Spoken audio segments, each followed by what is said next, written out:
Ano po yung dummy pit po natin mga idol, sa mga beginners nating mananari at yung mga gusto pang matuto magtari. Ito yung dummy pit po natin. Ito pong ide-demo natin ngayon.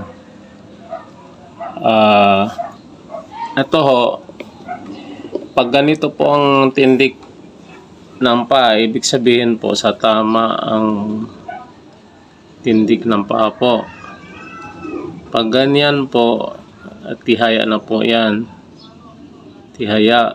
Pag ganyan naman po, yung tawag doon, taob. Taob ng paa. Pag ganyan naman po, sakang. Paloob, piki. Pag ganun po, piki. Ngayon, yung ide-demo po natin ngayon, yung ganyan po, sakang. Pasakang ang paa. Mga idol, sakang ang paa niya. Ngayon, may diskarte po dyan para mailagay pa rin natin sa tama ang tari doon sa sakang ang paa ng manok. Siyempre idol, pagka wala ho sa tamang tindig ang paa ng manok, ang ano ho natin dyan, ang diskarte po natin para ang manok natin makapalo pa rin ng maayos kahit wala na po sa tama ang tindig. Ngayon, ang diskarte dyan po boss, mga idol, mga beginners natin, huwag ho tayo magkabit ng tari ng mahaba. Sakto lang po sa sukat. Kahit sabihin nyo matangkat naman tong manok ko, siyempre kung anong haba ng paa niya, gusto nyo yun din ang haba ng tari ang ikakabit nyo o ilalagay nyo.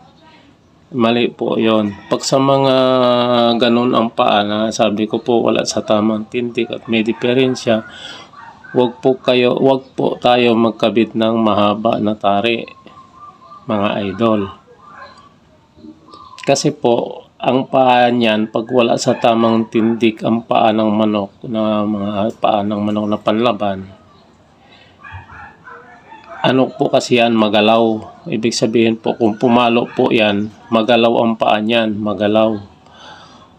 Once kabitan natin ng mahaba po, siyempre magalaw ang paa noon,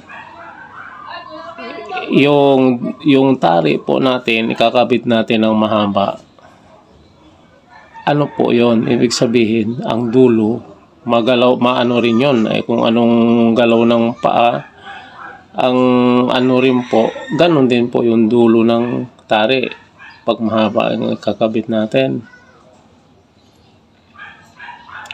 Pero kung ikakabit natin po sa tamang sukat lang, halimbawa ganitong haba ng paa, kung may diferensya ang paa, mga idol,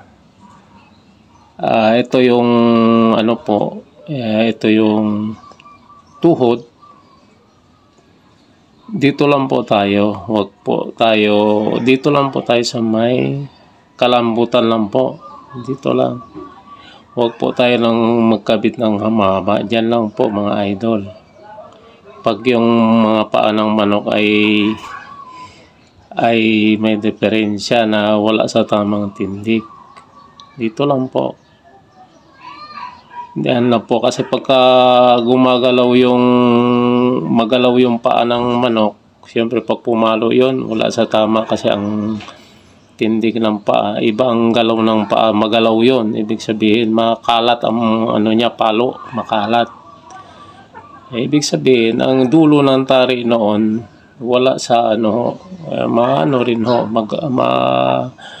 maano rin ho, kung ibig sabihin nauga-uga, naano rin po yung dulo, makalat ka, maano rin ho, nagalaw-galaw din talaga ng ganyan-ganyan. O ibig sabihin ang panama doon, ang yung tama doon, hindi yung ang gusto natin sa kilikili. Pero pag mahaba kasi ang kabit natin, imbes doon sa kamatayan, siyempre, minsan, hindi na doon ang doon. Hindi na doon ang tama. Pero pag yung maiksi lang, at malakas po ang manok na ikakabit natin, matatama pa rin yun doon sa kamatayan. Ibig sabihin, doon din sa kilikili po. Yan, ibig sabihin, yun naman talaga ang mga manere, ang gusto natin, gusto natin yung hindi basaan ng laban, konting lang, 4 na angat o 4 na palo. Gusto natin may resulta na yung palo ng manok natin. Ibig sabihin, nakikita na natin, sumurusuray-suray ng kalaban. Ibig sabihin, nakakatama tayo ng maganda, mga idol. Yan. Yan ang isi-share ko po sa inyo ngayon para po kayo na makakuha po kayo ng konting kaalaman o idea. Yun naman po, para sa inyo na rin yan po kung sundin nyo po mga sinasabi ko. Salamat po. Kung hindi naman, siyempre, okay lang naman kung ayaw nyong sumunod kasi tayo naman may kanya-kanya din paniniwala, mga idol. Nasa sa inyo na yon. Kung subukan nyo, wala naman masama din doon. Ayan, yun lang maisi-share ko po sa inyo, mga idol. Maraming salamat po sa inyo at yung sa mga subscriber ko na maraming salamat, nandyan lang po kayo. Sa tagal-tagal ko rin po hindi nakagawa ng content. Maraming salamat na nandyan lang po kayo. Yung iba nagsusubscribe pa rin sa akin. Thank you po talaga sa inyo. At yung sa mga gusto mag-subscribe sa akin, pindutin lang po ninyo notification bell para lagi po kayong updated doon po sa aking YouTube channel, Larry Monteroyo. Yun lang po ang may isi-share ko po sa inyo. At hindi lang po sa susunod, meron na naman po gagawa ko ng content iba para naman maiba na naman po ang mai-share ko po sa inyo. Sa ngayon, yan lang po muna, idol. At maraming salamat po sa inyo.